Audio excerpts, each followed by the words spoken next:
Good evening. This is CTV News for Tuesday, March 21st. I'm Denise Douglas. And I'm Patricia Villone. Glad to have you with us tonight.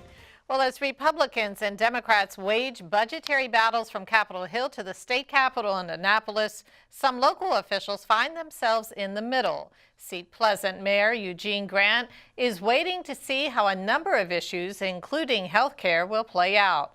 Like so many others, he knows the decision over the Affordable Care Act will have a major impact on his community. For me, as a local elected official representing, almost 5,000 residents, that has a population of 21% of our population are senior citizens, hearing programs like Meals on Wheels being cut is going to adversely affect many of our senior citizens in our community.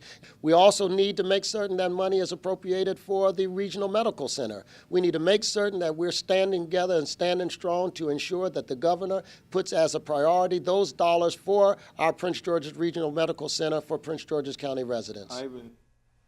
And the American Health Care Bill is scheduled for a vote on the House floor this week.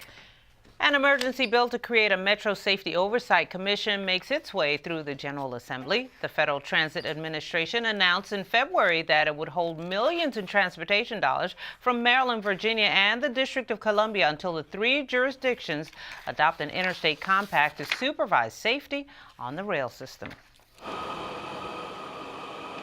This is legislation that all three jurisdictions have to pass: Maryland, Virginia, and the District of Columbia. We have two jurisdictions that have already passed it, so Maryland just has to pass the identical bill, and it's working its way through the General Assembly. It's passed the House, and the House bill is now in the Senate.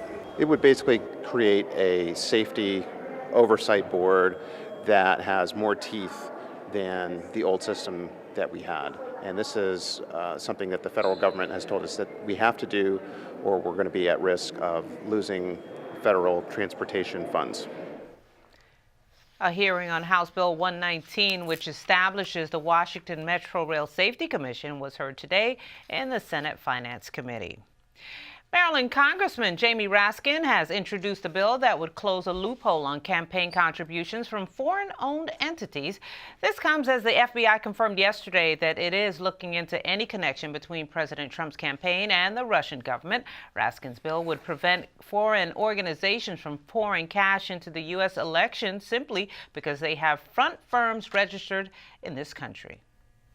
Common Cause and other organizations are upset about the Maryland legislature's handling of redistricting reform. A House committee voted down the governor's proposal to end gerrymandering in the state for the second year in a row yesterday, saying it was unconstitutional. Later in the day, a Senate committee passed a somewhat altered version that would create a Mid-Atlantic compact on revamping districts. Reform advocates are not happy with the Senate version. We're very disappointed in the activity over the last day and a half.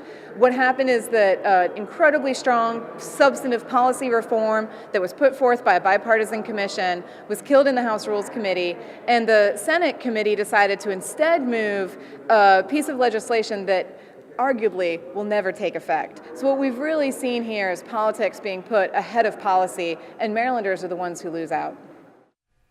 The second reading of SB 252 will be heard on the Senate floor tomorrow.